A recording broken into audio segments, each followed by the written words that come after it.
I was in our class. I was outside the guidance office. Ms. Rosen wanted to talk to me about my college essay. I was in the bathroom. I was in the gym. I was on my way across the quad. I was. I was. Columbine. Virginia Tech. Umpqua Community College. Sandy Hook. These 4 shootings alone took 86 lives. That's 86 people who will never get to parole. We all mourn those lost, but what about those who survived? We can't even begin to imagine what it's like in a school shooting. Well, some people know it all too well. School went from a place of promise and knowledge to a place of horror and terrible memories. These people will never forget that day. They'll all have different stories of who they were with or what they were doing. But they'll all be able to say, I was there. By Sam Goodson. I was actually homesick that day. Honestly, I wasn't even that sick. I just needed a mental health day to just relax, eat Cheetos, catch up on my shows, just relax.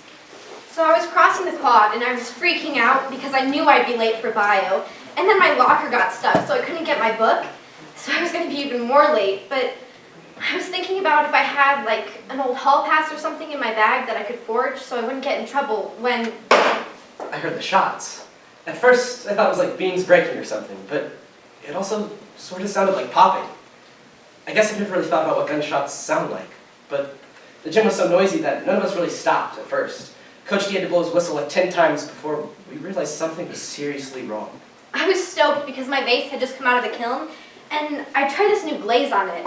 I remember I was poking at the finish to make sure it was smooth when I heard the first couple of screams. I remember telling Ms. Rosen that I could rewrite it if she wanted. Take out all the sad stuff about my dad leaving, make it happier. I could tell she was trying to be all teachery and diplomatic, but it made me so mad. I'm almost 18. I'm an adult. Just tell me what you want me to fix and I'll fix it. But just as she was about to answer, I heard commotion in the hallway, and then 5 pops and a bang. I ran out of the bathroom as soon as I heard it. There was a girl from my English class freshman year, and she was on the ground. I ran up to her, and her eyes were wide open. I wanted to help her. I couldn't even remember her name, but the second I touched her, I knew. I tried to scream, but nothing came out.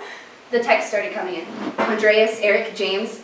This stuff doesn't happen at our school. It's only on the news. I texted back Eric, okay, you sicko. As soon as the principal's secretary announced Code Black over the loudspeaker, we all had to huddle in the girls' locker room. I remember having this weird feeling of how I'd never really been in there before. I mean, sure, they had all those lockdown drills, but it didn't prepare us for this. Not really. We were all quiet, waiting for footsteps, more gunshots. There was no teacher. I remember wishing so badly there was a teacher. Not that that would have helped. I mean, if a lunatic with a gun wants to shoot someone, he doesn't ask if they're a teacher or not. Miss Rosen lost her shit. She went under her desk and started crying and saying her kid's name over and over again. I realized in that moment, she's pretty young, like maybe only 27. I waited till I heard footsteps outside the hall, and then I crawled out. There were bullet holes in the wall near the Princeton banner, and there were kids on the ground. I couldn't tell who was hiding or dead.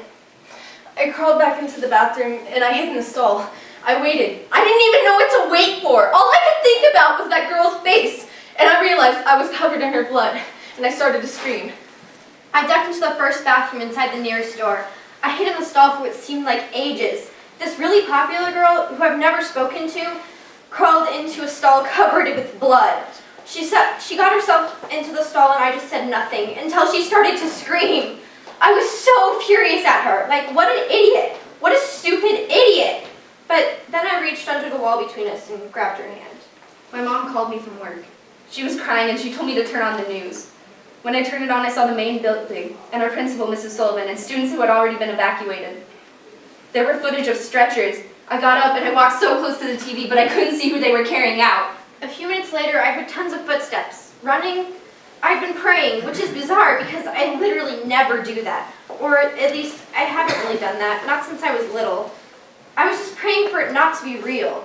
A few seconds later, a cop's badge got slid under the door, and I grabbed it, and when I opened the door for the cop, I realized I hadn't taken a breath in what seemed like hours. The cops let us out of the locker room and onto the soccer field. It was crazy out there. There were literally hundreds of cops, ambulances, a SWAT team. It was like something you'd see in a movie.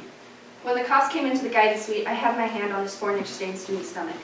I don't know anything about first aid, but I guess it was instinct, just trying to stop the blood. So the cops called for a stretcher, and I got on it with the foreign exchange student, me still holding him. He wasn't crying anymore. I guess the pain made him pass out. I was just like, you come to America for this awesome experience, and now here you are. Welcome to America. Because of all the blood, the cops rushed me out of the bathroom. I reached for this girl. She'd been holding my hand, and I really wanted to thank her, but we got separated. I stood in front of the TV and I couldn't even move. They started flashing pictures of this kid named Aaron. I knew that kid. I had like 3 classes with him sophomore year. I couldn't believe that someone I knew had done this. I tried to think of everything I've ever said to him, but I couldn't remember, and I don't even think I said much. When I found out it was Aaron, I wasn't surprised. It made sense in the way that something like this makes sense, which it doesn't, but this school is hard. You have to have the right clothes, the right car, the right grades, the right friends. It's exhausting. Like, why do I have to prove myself to some cheerleader? As if I don't already have enough to worry about. I still haven't been able to go back to school yet. My parents told me I can wait as long as I need to, but I don't know if I'll ever be able to go back. I'll always picture that girl's face, and I'll always think, what if? What if I'd been different? What if I said hi to everyone? What if I'd been a little nicer? If I'd been a different kind of person, would that girl still be alive? I couldn't really go into the art room after that. It was just too hard. Too hard to remember that feeling of complete powerlessness. I guess that's what it was. I felt like it didn't matter who I was or how many people loved me or what I was going to grow up and do. It could all end here. I've never really thought about that before, so I guess that's why I can't go back. Not yet. I've definitely spent a lot of time cursing Aaron Kendall. The murderer, the freak, the piece of crap that completely ruined our lives. I mean, we all get made fun of. We all get teased. Build a bridge and get over it. Get over it. Or just, I mean, you could have tried harder. It's not that hard. Since when does getting made fun of make it okay to go out and shoot a bunch of people? I don't even think he knew anyone he shot. I wonder what the popular kids that Aaron was trying to take down felt like. I feel super guilty. I actually feel almost worse for them than I do for some of the victims. How could you live with yourself, knowing you drove someone essentially to insanity? It's so pointless. Why can't we all just get along? I have so much going on. A deadbeat dad, a little sister who's sick, I'm flunking chem. You don't see me taking it out on other people. Maybe if DJ Andrews and his crew hadn't spent the last 4 years torturing the kid, we wouldn't have 9 sets of parents planning funerals right now. I can't believe I'm saying this, but I get it. I really get it. You can only get called ugly, a loser, a freak, or a waste of space so many times before you start to hate them. You start to hate everyone. So part of me felt this sick, like pride or something, that one of us freaks finally made them suffer. God, that's so screwed up, but it was my first thought. Just for a second. Just 1 second. Dear Mom, I'm sorry for everything. I'm sorry for not being the kind of kid you always wanted. A soccer star, prom king, straight A student. I'm sorry I couldn't do it. I'm sorry I didn't have the strength, the skill, or the ability. I'm sorry for being a loser, a homo, a creep, a freak, a psycho! I'm sorry I didn't go to you for help. I'm sorry I didn't let anybody help me. And I'm sorry I couldn't help myself. As for my fellow classmates, I'm sorry that you hate me.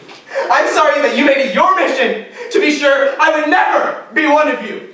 I'm sorry I couldn't follow your unwritten rules of how to walk, how to talk, how to dress. I just want you to know that your message was received. And I think soon you'll have mine. I will no longer be invisible to you. I will be etched in your minds forever. You will never forget who I am or who you were to me. I was in art class. I was outside the guidance office. Ms. Rosen wanted to talk to me about my college essay. I was in the bathroom. I was. I was. I was. I was there.